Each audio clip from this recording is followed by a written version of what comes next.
Aujourd'hui, nous accueillons Charles Merlin pour parler du futur de l'énergie. Charles travaille pour la filière nucléaire en France et le CEA aux États-Unis. Il est également contributeur pour l'IFRI, l'Institut français des relations internationales. Au programme, pic pétrolier, énergie nucléaire et société post-rareté. Bonjour Charles et merci d'avoir accepté de participer à ce podcast. Alors aujourd'hui nous allons parler d'énergie, un sujet essentiel, un enjeu fondamental, parce que sans énergie, pas de croissance, c'est aussi simple que cela. Et bon, je pense que tout le monde s'accorde pour dire que sans une énergie abondante, disponible à bas prix, nous n'aurions pas le niveau de vie dont nous jouissons aujourd'hui. Donc c'est vraiment un enjeu essentiel. Alors, certains pensent que la croissance exponentielle que connaît l'humanité depuis le 19e siècle et ce qui a en fait permis la révolution industrielle ne sera finalement qu'une parenthèse dans l'histoire, pour une raison simple, c'est que cette croissance se base actuellement sur le pétrole en grande partie. Or, le pétrole, c'est une ressource finie, et donc on ne peut envisager une croissance infinie avec des ressources finies. Il y a tout un mouvement qui s'appelle la collapsologie qui étudie les risques d'effondrement de nos sociétés industrielles. Et dans ces théories de l'effondrement, le pic pétrolier joue un rôle vraiment essentiel. Alors, le pic pétrolier, c'est une théorie développée dans les années 50 par un géologue qui prédit que la production mondiale de pétrole va à un moment atteindre un plateau. Pour les collapsologues, ce serait l'élément déclencheur de l'effondrement, en fait, puisque ça va induire une explosion des prix du pétrole et donc une récession économique d'une grande ampleur et surtout durable. Puisque l'énergie, donc le moteur du développement, se fait de plus en plus rare et coûte de plus en plus cher. Alors selon toi, Charles, un tel scénario est-il plausible?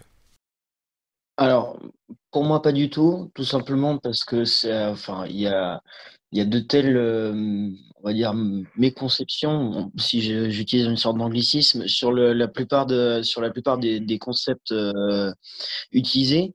Typiquement, déjà, on pourrait, ne serait-ce que l'idée d'une croissance infinie qui ne serait pas possible avec des ressources finies, c'est plus que discutable. Enfin, ça dépend de quelle école économique on vient, on va dire, de façon générale,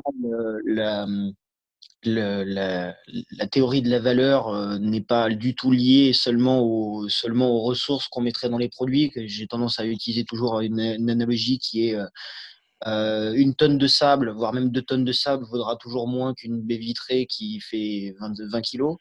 Donc, parfois, avec enfin, d'une certaine façon, la valeur n'est pas liée comment, simplement aux ressources qu'on met. Ensuite, d'un point de vue purement énergétique, sur l'idée d'une production de pétrole qui s'effondrerait d'un coup, engendrant une sorte de cataclysme socio-économique. On arrive là, notamment avec le Covid, qui semblerait-il a accéléré un peu les choses. Il est probable qu'en fait le pic de demande du pétrole soit déjà passé ou juste tout juste devant nous, mais de demande, pas d'offre. Et en fait, les problématiques qui se posent aujourd'hui aux grandes majors pétrogazières, c'est plutôt de préparer l'après-pétrole lié au fait qu'il n'y a plus de demande pour leurs produits d'origine, plutôt que continuer de chercher de nouvelles ressources comme si la demande était en train d'exploser et qu'ils n'étaient pas capables de suivre. Euh, je pense en grande partie que cette idée d'une raréfaction de la ressource pétrolière, alors que dans les faits, quand on regarde les données, c'était tout l'inverse, est liée en fait à un problème lexical, dans le sens où tout le monde, enfin la plupart des collapsologues vont parler de raréfaction du pétrole, mais en fait c'est du pétrole dit conventionnel. Bon, même si au niveau conventionnel, on peut déjà se demander s'il y a vraiment raréfaction, il faut bien comprendre que les termes conventionnels et non conventionnels en matière d'énergie ou même de ressources minières sont purement technique. En fait, ça n'est pas lié à l'économie du produit ni à son utilisation, c'est lié à son extraction. Donc, par exemple, si j'ai tendance à prendre toujours l'analogie quand on me parle de raréfaction de la ressource pétrolière conventionnelle, j'ai tendance à dire, oui, l'aluminium conventionnel, le pic d'offre d'aluminium conventionnel, c'était 1800 et quelques, juste avant l'invention du procédé Holyrood, qui aujourd'hui produit probablement la quasi-totalité de l'aluminium utilisé, mais qui à l'origine est un procédé non conventionnel, puisqu'on avait déjà de l'aluminium avant, tiré différemment. De la même façon que pour le fer, on pourrait dire que le fer natif, le fer météoritique, celui du début de la civilisation humaine, d'une certaine façon, son pic, c'est lui le fer conventionnel et son pic est passé depuis des millénaires. Donc, pour ce qui est du pétrole, c'est un peu la même chose. C'est-à-dire que oui, en effet, le classique puits de pétrole, style, on va dire un peu Looney Tunes qu'on a en tête pour notre génération au milieu du Texas avec le Derrick. Oui, peut-être que celui-là, il est un peu dépassé, mais c'était sans compter sur l'arrivée du schiste et la découverte de nouveaux gisements, que ce soit offshore ou autre ailleurs. Et aujourd'hui, bah, on est plutôt sur une décrue de la demande plutôt qu'une crise de l'offre, quoi. D'accord. Et comment tu expliques cette décrue de la demande?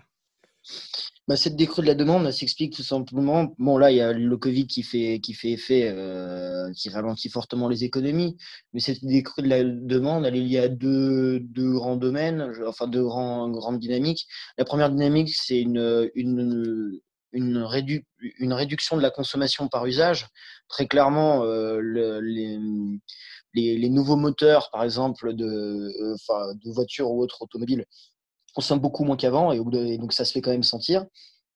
Et après, sur les autres usages, tout simplement, il y a eu un remplacement par d'autres énergies. On peut penser par exemple quand même, il y a le gaz qui est en train de se développer très fortement. Globalement, on a une sorte de stabilisation de la demande puisque même les pays, même les économies émergentes, en fait, s'électrifient très vite. On peut penser à la Chine ou à l'Inde où il y a quand même des initiatives très fortes. En Chine, il me semble que c'est le royaume actuellement, mais je me dirais peut-être à vérifier, mais il me semble que c'est le royaume, par exemple, du scooter électrique. Donc, disons que les économies émergentes ont directement entamé une certaine transition, et bien que certaines économies ne soient pas encore arrivées à un stade où on pourrait imaginer qu'il y ait une grosse consommation, on peut penser notamment aux pays africains, le plus probable est encore que ils ne passeront jamais par une espèce de phase de consommation délirante de pétrole façon années 60, années 70 américaines. Ça, c'est pas le modèle de développement sur lequel enfin, en tout cas, c'est pas le modèle de développement sur lequel ils semblent se diriger. Donc, le plus probable, même si on pourrait avoir après Covid une sorte si on avait une reprise éclair, ce qui semble moins en moins probable, ce serait juste une réaugmentation de la consommation, mais juste sur une petite période qui normalement devrait être chutée ensuite. Même la Chine aujourd'hui a des grands objectifs en matière de réduction des émissions de CO2 et donc des grands objectifs en matière d'électrification, notamment parce que la course technologique elle est là et que la Chine en tant que puissance à visée quand même un peu hégémonique, en tout cas au niveau économique, ne va pas passer à côté de l'électrification des usages, c'est sûr. D'accord, donc tu penses qu'on sort de plus en plus de cette dépendance au pétrole, mais est-ce qu'on peut Clairement. vraiment tout électrifier? Alors, on peut quasiment tout électrifier. Il y a des procédés qui nécessiteront toujours une forme d'énergie chimique. Donc, en fait, probablement passer par l'hydrogène ou l'ammoniac comme vecteur énergétique, et comme aussi parfois vecteur d'oxydoréduction. L'acier, par exemple la production d'acier qui nécessite normalement à la fois de fortes températures de produire du CO2 en oxydant du carbone, mais cette fois-ci pour le procédé, hein, pas pour l'énergie, mais pour le procédé chimique en lui-même.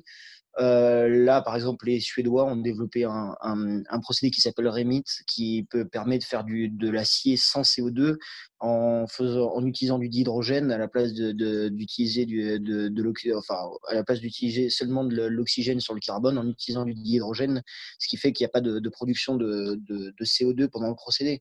Donc, la question, c'est pas est-ce que l'alternative existe. Il y a toujours les alternatives, elles existent toujours. Le vrai débat, il est toujours sur la balance économique, c'est-à-dire est-ce que le coût de ces nouveaux procédés est suffisamment bas pour qu'ils soient compétitifs avec les anciens. Et ça, globalement, même si c'est pas le cas, avec l'industrialisation, les coûts ont tendance à baisser. Est-ce qu'on arrive et le fait qu'il y a de plus en plus de taxes pigouviennes, enfin donc de taxes carbone dans les économies développées fait que ça a tendance à booster la compétitivité de façon certes un peu artificielle, mais à booster la compétitivité de ces nouveaux procédés qui, grâce à ça, commencent à s'industrialiser, les coûts s'effondrent, enfin les mécaniques classiques de l'innovation. Donc oui, globalement, on pourra avoir une économie zéro CO2.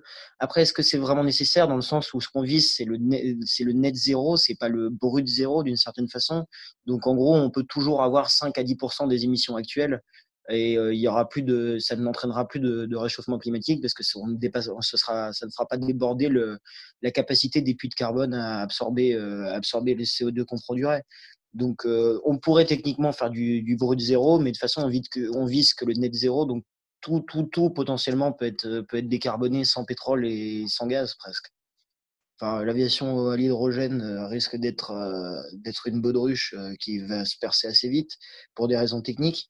Mais par contre, le fait est que ces carburants carbonés, on peut les faire de façon à ce que ce soit du carbone pris ailleurs, c'est-à-dire sous forme de CCS. Et dans ce cas-là, faire du synfuel qui va utiliser des énergies décarbonées, le CO2 de l'atmosphère ou le CO2 qui sort d'un quelconque procédé, et faire du carburant pour avion.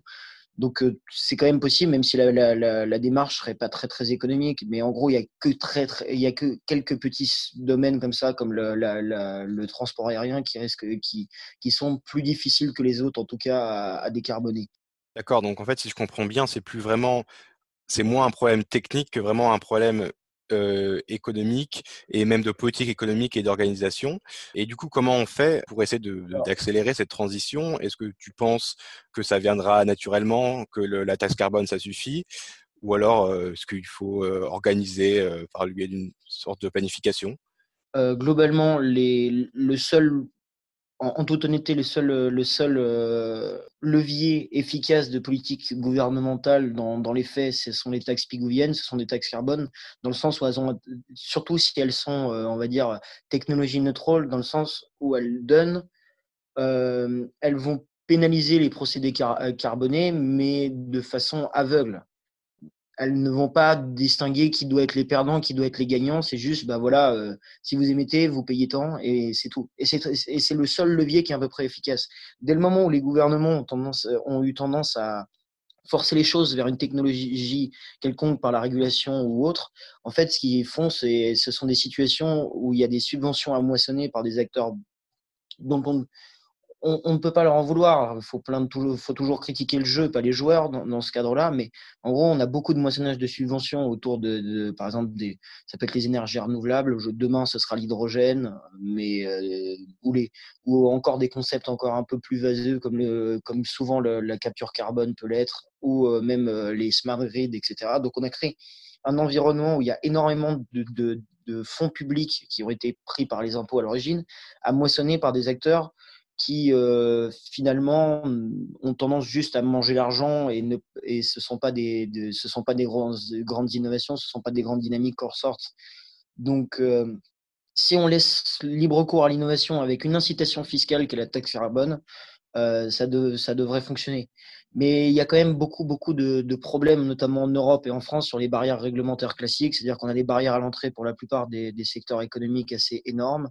Et donc, on s'aperçoit bien qu'on va encore rater une nouvelle révolution industrielle due à ces barrières, dans le sens où on protège nos vieux acteurs qui sont très peu innovants, ces espèces nos grands groupes peu innovants qui sont presque du parapublic, et on ne crée pas un environnement, on va dire, propice au développement d'idées, de start-up, de nouveaux acteurs qui seraient là pour chambouler un peu l'ordre établi et qui, eux, étant donné qu'ils comptent sur l'innovation pour gagner, sont beaucoup plus motivés pour le faire, quoi.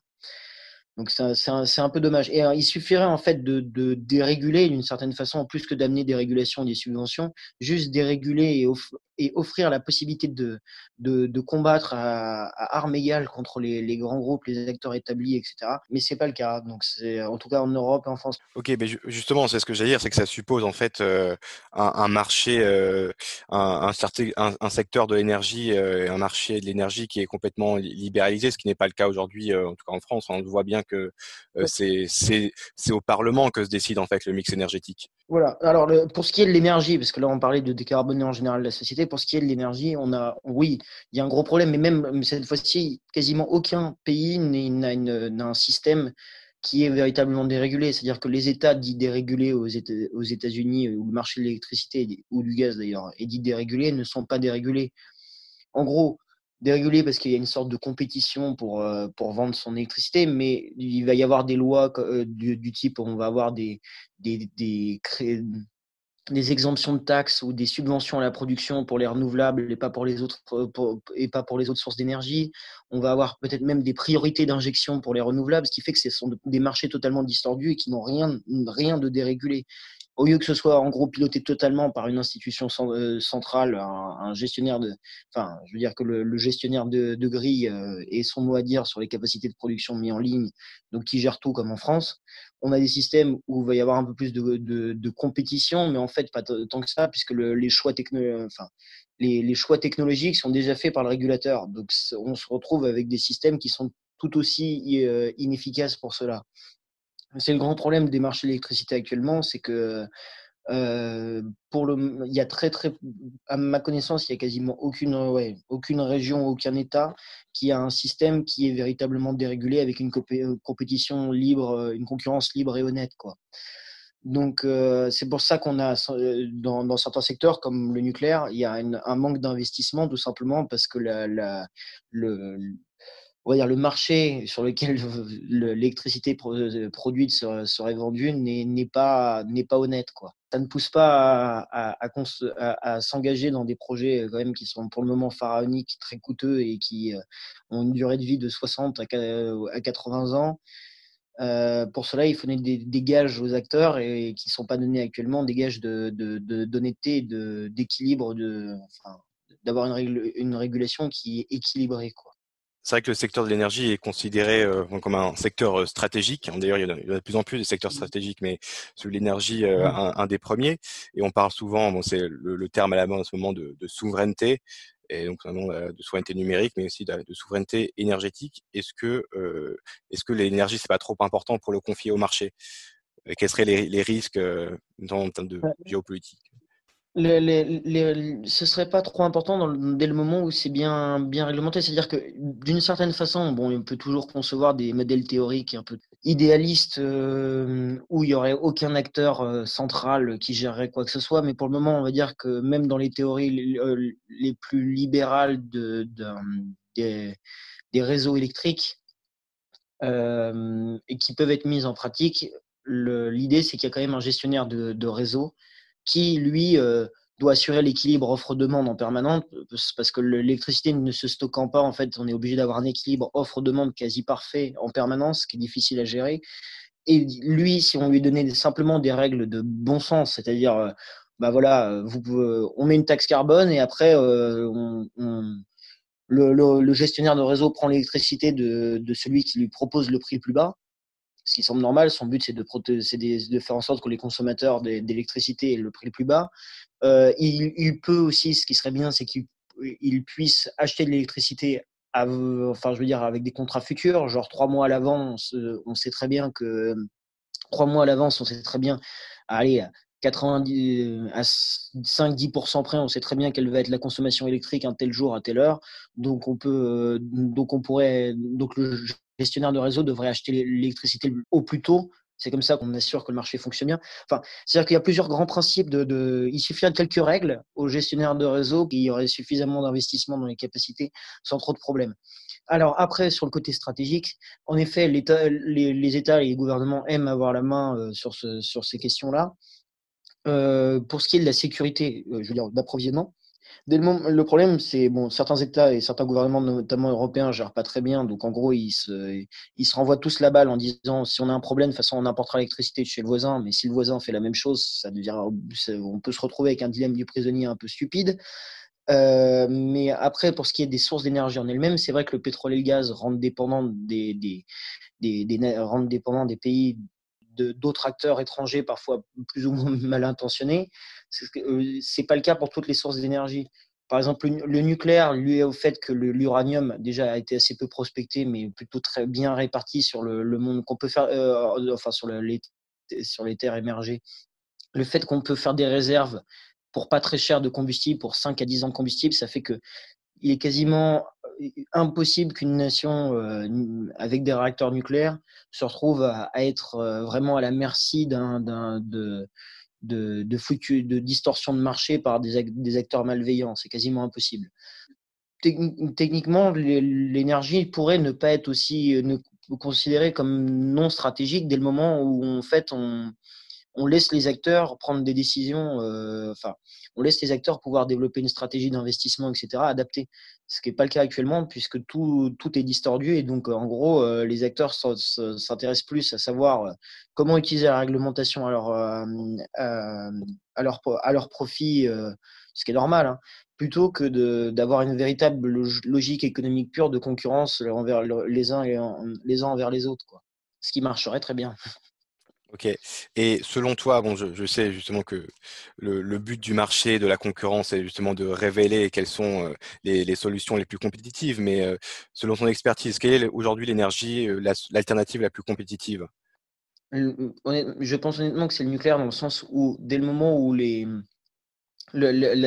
problème, c'est que les coûts sont pas toujours donnés de la même façon. Il faut toujours comparer des pommes avec des pommes, des oranges avec des oranges, enfin, l'expression classique.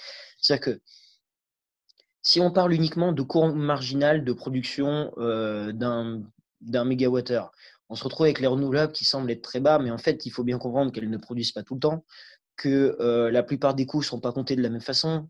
Pour ce qui est du nucléaire, quand la Cour des comptes annonce un coût du mégawattheure, tout est pris en compte de la construction jusqu'au démantèlement, avec des notions d'amortissement, etc. Pour ce qui est d'autres énergies, on ne compte pas le démantèlement, on ne compte pas le fait non plus que l'électricité n'est pas disponible quand on en a forcément besoin, puisqu'elle est produite de façon intermittente et quand même relativement aléatoire. Donc, et surtout qu'il n'y a pas de capacité de stockage. Donc, globalement, il faut faire. La règle générale, en tout cas pour ce qui est de l'électricité, c'est que les sources intermittentes qui ne produisent pas toujours ne sont en fait que des fuel savers. C'est-à-dire que, quoi qu'il arrive, par exemple, c'est le cas en Allemagne, quoi qu'il arrive, quand on a une consommation maximale à un moment donné potentielle sur l'année de 100 gigawatts, il faut avoir absolument 100 gigawatts de pilotable, c'est-à-dire de sources d'électricité qui puissent être allumées quand on en a besoin, de façon à ce que le réseau ne soit jamais en carafe. C'est-à-dire que si on risque d'avoir 100 gigawatts de consommation, on soit sûr d'avoir 100 gigawatts de production.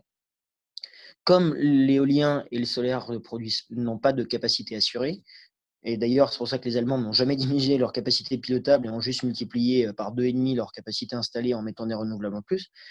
Et ben, ces sources intermittentes sont en fait des fuel savers dans le sens où elles vont faire en sorte qu'on économise le combustible ou l'eau pour ce qui est des barrages de retenue, qu'on économise le combustible des sources pilotables.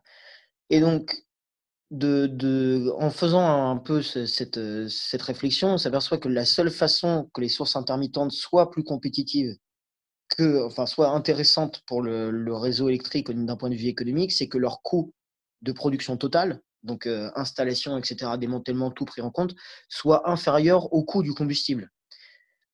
Pour revenir à une analogie, pour essayer de faire ça un peu simple et un peu plus clair et concis, pourquoi on ne met pas d'éoliennes? Je veux dire, on pourrait mettre une éolienne sur une voiture, pourquoi on n'en met pas une? Tout simplement parce que le vent ne va pas souffler tout le temps pour faire démarrer la voiture, donc il faut toujours avoir une batterie ou un réservoir d'essence avec.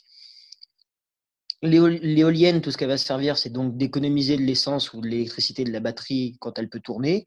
Et en plus, comme elle rajoute de la friction, elle va augmenter la consommation globale puisqu'elle distord en fait, de la même façon que les intermittentes ont un coût réseau parce qu'elles distordent le réseau au niveau de la fréquence, etc. Mettre une éolienne sur sa voiture augmenterait la friction et diminue l'aérodynamisme. Là, c'est un peu la même chose. C'est-à-dire que si on met pas une éolienne sur une voiture, c'est parce que ce qu'elle peut apporter ne vaut pas le prix de l'essence qu'elle va faire économiser, peut-être. Là, ce serait la même chose. Et donc, dans toutes les sources pilotables qu'il faudra toujours avoir, les seuls qui sont décarbonés étant le nucléaire et l'hydraulique, en fait, la conclusion, elle est assez fatale, quoi. C'est-à-dire que c'est les deux sources d'énergie qu'il faut le développer. Et la géothermie aussi, dans certaines régions très, très rares du globe, bénies par les lieux d'une certaine façon d'un point de vue énergétique, comme l'Islande. Mais bon, c'est pas applicable pour 99% des terres émergées. Donc voilà. La source d'énergie la plus compétitive actuellement décarbonée, c'est probablement l'hydraulique, mais il faut savoir que ça crée beaucoup de problèmes au niveau des écosystèmes quand on construit un nouveau barrage et que le potentiel de la plupart des pays développés est déjà utilisé. Et sinon, la seule source qu'on peut mettre partout, qui est décarbonée et qui est très, très économique, puisque par exemple, même l'EPR, malgré ses déboires, son coût overnight, c'est-à-dire son vrai coût de construction, ça donne un mégawattheure à 35 euros. 40 euros, ce qui est très très compétitif, eh bien, c'est le nucléaire. Donc, le problème, à mon avis, n'est pas de choisir, de savoir quelle est la bonne source, c'est plutôt évident, mais comment on fait en sorte que les réacteurs nucléaires soient construits dans les délais et au niveau des coûts et que finalement, on résout les problèmes de ce secteur-là, va résoudre les problèmes du reste. D'accord. Alors juste un petit peu, juste avant de continuer sur le nucléaire, j'aimerais juste revenir sur les énergies renouvelables. Si on avait, si on était en mesure de stocker l'énergie, enfin l'électricité à un prix très bas, est-ce que les énergies renouvelables, donc le solaire et l'éolien, ne deviendraient pas plus compétitives et donc plus utiles?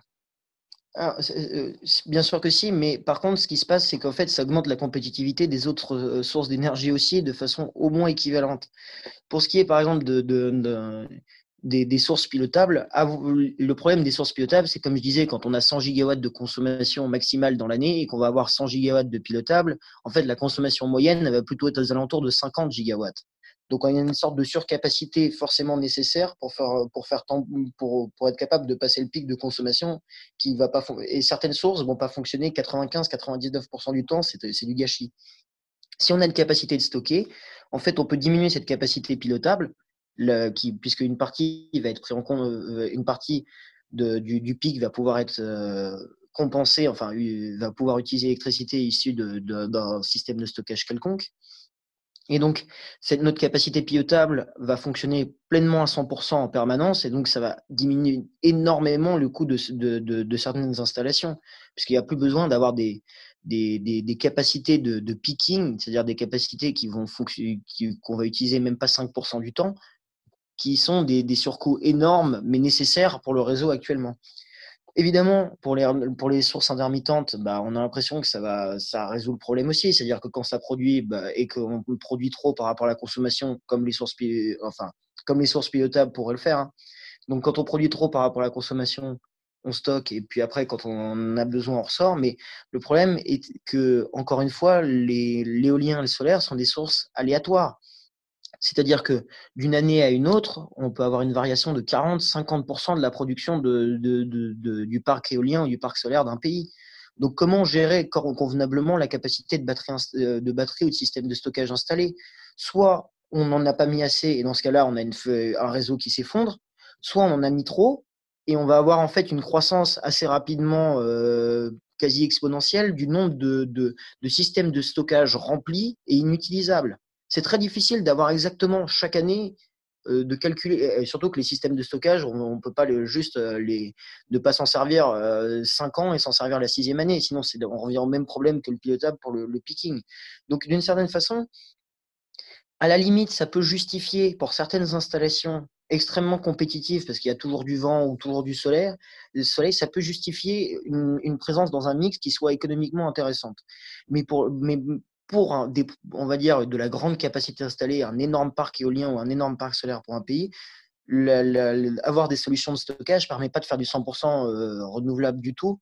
En fait, on va juste se retrouver avec des surcoûts énormes parce qu'il y aura trop de systèmes de stockage pour être sûr de passer le pic, ou alors pour être sûr de passer les pics de consommation, ou alors des erreurs de calcul, genre il n'y aura pas assez de systèmes de stockage et dans ce cas-là, on aura un réseau en carafe.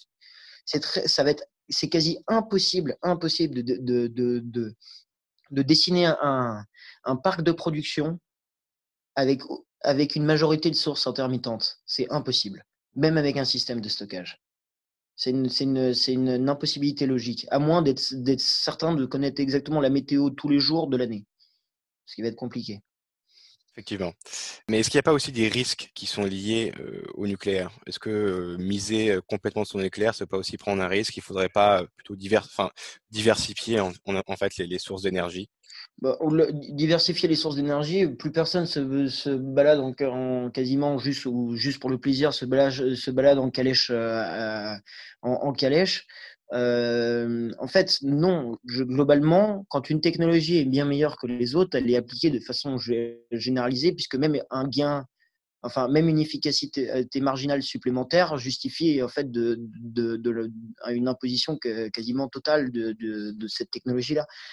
Pour ce qui est du nucléaire, en fait, bon, les risques d'accident sont enfin, totalement, je veux dire, surreprésentés dans la mentalité des gens, alors qu'en fait, c'est la source d'énergie la plus sûre que l'humanité ait jamais connue, et probablement, en fait, l'activité économique la plus sûre que l'humanité ait connue, vu le peu de nombre de morts. Enfin, pour Tchernobyl, on estime que c'est moins de 200 au final, et pour Fukushima, il y en a même zéro à cause de l'incident nucléaire en lui-même. Donc, c'est une source d'énergie extrêmement sûre. C'est aussi la seule. L'industrie nucléaire est un modèle en fait de gestion des déchets. Enfin, quand on dit toutes les activités industrielles, toutes les activités économiques font des déchets, plus quasiment. Donc c'est un modèle de gestion dans le sens où l'inventaire est complet et tout est géré. Et au final, par exemple, les déchets qui sont considérés qui sont souvent mal représentés comme étant un problème, les vrais déchets dont on ne sait pas quoi faire. Enfin, on pourrait en transformer encore en combustible, mais pour faire simple, les vrais déchets qu'on va par exemple enterrer à CIGEO en France, donc le site de stockage géologique en couche profonde, c'est des volumes ridicules, l'équivalent d'un ou deux collèges, enfin d'un ou deux gymnases de collège en France. C'est un cube de 13 mètres, de 13 mètres de côté. Donc vraiment des quantités ridicules. Le seul risque avec le nucléaire, et c'est assez contre-intuitif, c'est en fait d'avoir un parc de réacteurs qui soient tous les mêmes réacteurs. Tout simplement parce que s'il y a une erreur de design qui n'est pas forcément un truc des erreurs sur des pièces qui ne sont pas forcément des trucs qui vont être très graves pour la sûreté, mais qui nécessitent de faire des maintenances et de mettre en carafe et que les réacteurs doivent être arrêtés pour ça, ben on se retrouve en fait avec une erreur de série qui affecte la totalité de notre capacité de production. Donc ça, c'est un vrai risque. Mais en soi, c'est pas diversifier les énergies. Le nucléaire est une évidence dans le sens où, au départ, on utilisait les sources intermittentes comme le vent, le soleil et l'eau, qui sont des sources d'énergie qui ont toujours été utilisées par les humains. Et après, on a utilisé de l'énergie chimique concentrée qui sont les énergies fossiles, et on arrive forcément à quelque chose d'encore plus dense, c'est-à-dire encore plus pilotable, encore plus dense, qui a une empreinte encore plus faible environnementalement et même économiquement, qui coûte le moins cher, qui est l'énergie nucléaire, dans le sens où il suffit d'une canette d'uranium, pour une canette d'uranium, c'est à peu près tous les besoins énergétiques d'un humain habitant un pays développé sur toute sa vie. Une canette.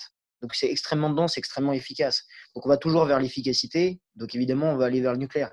Mais par contre, au sein du nucléaire, il faut sans doute probablement avoir une diversité des concepts, une diversité des modèles de réacteurs. Ça, c'est certain. Donc là, on parlait nucléaire, donc de fission nucléaire, et j'imagine que les réacteurs qu'on construirait aujourd'hui en 2020, c'est pas les mêmes que ceux qu'on construisait en 1970. Quelles ont été les innovations en fait dans ce domaine et à quoi on pourrait s'attendre dans le Euh, futur? Les innovations, c'est beaucoup de choses, enfin beaucoup d'innovations de sûreté, surtout sur enfin, les réacteurs actuellement, la plupart des réacteurs en fonctionnement commerciaux sont des réacteurs à eau légère. Donc ça, c'est des réacteurs qui datent de la fin des années 60, début des années 70, qui sont issus globalement des programmes faits pour des réacteurs maritimes de propulsion pour des navires ou des sous-marins. Donc c'est là dont c'est parti. Et après, c'est un spin-off qui est devenu finalement les réacteurs commerciaux sont une sorte de spin-off de programmes militaires à l'origine. Mais oui, il y a eu beaucoup d'innovations de sûreté, notamment, et aussi une meilleure utilisation des marges de fonctionnement, et une très très forte amélioration des coefficients de disponibilité, c'est-à-dire que les premiers réacteurs, enfin au départ les premiers réacteurs américains eau légère commerciaux, ils étaient arrêtés la moitié du temps parce qu'il y avait plein de choses qu'on connaissait pas encore, plus de maintenance à faire, etc. Aujourd'hui, les réacteurs américains de juste la génération d'après, quasiment, qui ont bien été entretenus, qui sont connus, maîtrisés, fonctionnent 95% du temps, 90-95% du temps. Donc il y a eu des gros progrès juste sur incrémentaux, on va dire d'une certaine façon, juste sur l'optimisation de l'utilisation de ces réacteurs. Et aujourd'hui, il y a une sorte de plafonnement, on va dire, on va pas dire plafonnement technologique parce qu'il y a quand même eu de l'optimisation, mais c'est toujours des réacteurs à eau légère, enfin l'EPR, l'AP1000, le Wallongwan, le VVR 1200 qui sont les réacteurs actuellement construits, sont toujours des réacteurs à eau légère, bien plus évolués certes, mais toujours à eau légère. Donc il n'y a pas eu de rupture, il n'y a pas eu de il n'y a pas eu de rupture technologique dans le secteur depuis plusieurs années, voire plusieurs décennies. En ce moment, par contre, c'est en train d'arriver dans le sens où il y a d'un côté, il y a le concept de SMR qui sont de faire des réacteurs petits, modulaires, fabriqués en usine. Donc là, c'est une rupture plus sur la structure industrielle du produit qui sous-tend le produit. Et de l'autre côté, il y a une deuxième rupture qui est une rupture qui est cette fois-ci conceptuelle sur le produit en lui-même, dans le sens où on va faire des réacteurs avancés qui ne sont plus refroidis et modérés à l'eau, mais qui vont être au sodium, au sel fondu, au gaz, mais enfin l'hélium, refroidi modéré à l'hélium. Donc en ce moment, il y a une énorme vague d'innovation et de programmes soutenus en plus par certains gouvernements pour que le nucléaire avancé, le nucléaire du futur, dont finalement on parle depuis les années 60-70, advienne véritablement avant 2030. Donc en effet, il y a des gros progrès qui sont en train d'être faits en ce moment et qui vont s'accélérer dans les prochaines années. Alors, c'est intéressant parce que souvent on parle beaucoup de la fusion nucléaire comme la technologie salvatrice qui réglera tous nos problèmes. Et en fait, ce que tu nous expliques, c'est que finalement cette technologie, elle existe déjà et on ne devrait pas perdre plus de temps en fait. Bah, sous la forme de fission avancée, c'est-à-dire qu'il n'y a pas besoin de fusion pour avoir tout ce qu'on a, toutes les promesses qui ont encadré la fusion. La fusion, elle arrivera sans doute plus tard, dans le sens où on va avoir là des prototypes qui vont être intéressants dans les prochaines années. Mais en aucun cas, ce sera des machines capables de produire de l'électricité en permanence de façon continue. On en est encore à essayer juste de produire pendant quelques secondes plus d'énergie que ce qu'on a mis dans la machine. Donc, je ne pense pas que des machines à fusion commerciales arriveront avant 2040, largement, voire même avant 2050. Mais tout est possible. Enfin, l'innovation va tellement vite. Mais en tout cas, ce qui est certain, c'est qu'avec la fission, et notamment la fission, on va dire les réacteurs à fission avancée, comme je disais, ces réacteurs-là qui montent plus haut en température, qui ont des propriétés de sûreté passive, c'est-à-dire où la physique et la chimie règlent les problèmes de sûreté par elles-mêmes, donc extrêmement sûrs. Tout un tas de propriétés très, très intéressantes. Ça permet d'avoir déjà tout ce que la fusion, quasiment tout, ce que la fusion, de toutes les promesses autour de la fusion, d'une énergie abondante à coût quasiment zéro, qui peut être utilisée partout et qui est sûre et propre. Ça, déjà la fission, on le fait déjà. C'est en fait propre au nucléaire d'une certaine façon. Comment on régule le nucléaire à l'échelle internationale? Parce que c'est quand même une centrale nucléaire, c'est quand même potentiellement une grosse externalité. Si on a un pays qui a par exemple des régulations qui sont pas très strictes ou qui négligent un peu le risque nucléaire, s'il y a un accident qui est grave, ça pourra un impact sur les pays voisins, voire plus. Voilà. Comment on règle ça? Comment on s'organise internationalement?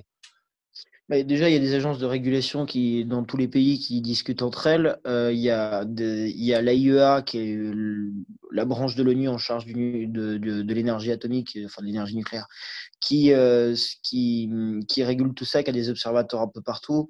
Les grands pays qui sont producteurs de réacteurs et constructeurs de réacteurs, eux, savent gérer et vont expliquer à leurs clients comment ça doit fonctionner. Globalement, on a enfin, là-dessus, il y a déjà des structures préexistantes qui sont extrêmement efficaces. et qui ont mené leur mission à bien, dans le sens où bah, il y a des réacteurs dans les pays en voie de développement et il n'y a pas d'incident. C'est bien géré, bien encadré, bien contrôlé là-dessus, hein. Vraiment. Il y a et on est un peu à une période où, hormis pour l'Iran, euh, l'AIEA n'a plus enfin, gère toujours la chose, mais on va dire qu'il y a plus de grandes, il n'y a plus de grandes questions de prolifération de l'arme. Maintenant que les Indiens et les Pakistanais et même les Coréens, les Nord-Coréens, mais n'ont jamais été dans l'ONU. Donc bon. Les Indiens et les Pakistanais ont obtenu l'arme par leur programme à eux, et donc là, pour lequel, étant donné que c'est des grandes puissances, les autres grandes puissances n'ont pas pu s'opposer. Et donc maintenant, c'est des membres à part entière on va dire, de la société des nations nucléaires. Et donc, tout là-dessus, il y a le contrôle international et même, je dirais même que l'AIEA pourrait être un exemple pour beaucoup, beaucoup d'autres systèmes de contrôle internationaux. Non, le bilan est est excellent au niveau du contrôle de la sûreté des installations, et cela dans des pays parfois où on pourrait être surpris que ça se passe aussi bien. Pour conclure, est-ce que tu crois à cette idée d'un monde post-rareté où l'énergie serait abondante et on pourrait imaginer l'utiliser pour plein de choses, comme par exemple verdir les déserts grâce à la désalinisation des océans, ou alors aller dans l'espace. Enfin bref, je ne sais pas tout ce qu'on pourrait faire si l'énergie était si abondante. Est-ce que ce serait possible avec le nucléaire? Est-ce que c'est une fantaisie? Bien sûr, en fait, le nucléaire permet d'avoir une énergie abondante à bas prix avec une empreinte environnementale quasi nulle. Et donc, l'idée, c'est que, bon, même si maintenant on revient un peu à un débat lumière versus obscurantiste, versus les lumières contre l'obscurantisme, on va dire les, les prométhéens qui veulent le progrès face aux collapsologues qui sont une forme de conservatisme très très hardcore d'une certaine façon. Mais bon, le XXe siècle a quand même été marqué plutôt sur des débats sur la répartition de la richesse, comment on répartit la richesse. Donc, est-ce que entre le capitalisme libéral, le capitalisme de connivence, le capitalisme d'État à façon communiste, etc. Donc, on a eu une sorte de, il y a eu beaucoup de grands débats sur comment on répartissait la richesse. En fait, un monde post-rareté, c'est un monde où on se pose beaucoup moins la question, parce que lorsqu'on a une énergie qui est abondante, comme je disais, bas prix, peu de empreinte environnementale quasi nulle, qu'on a de la robotisation, de la mécanique, dans le sens où les tâches rébarbatives, répétitives sont faites par des machines. Dans un monde où on a accès aussi potentiellement aux ressources minérales quasi illimitées à notre échelle du système solaire, donc ce serait d'abord la Lune, mais aussi les astéroïdes, on se retrouve en fait avec une économie où donc l'énergie vaut rien, l'eau ne vaut rien non plus, parce que quand on a de l'énergie, on peut dessaler l'eau de mer et donc en faire de l'eau douce sans problème. Donc si l'énergie vaut rien, l'eau ne vaut rien. Euh, le, tout ce qui est engrais et autres produits chimiques, on va dire organiques ou semi-organiques, ne vaut rien non plus, parce que l'énergie et l'eau ne valent rien.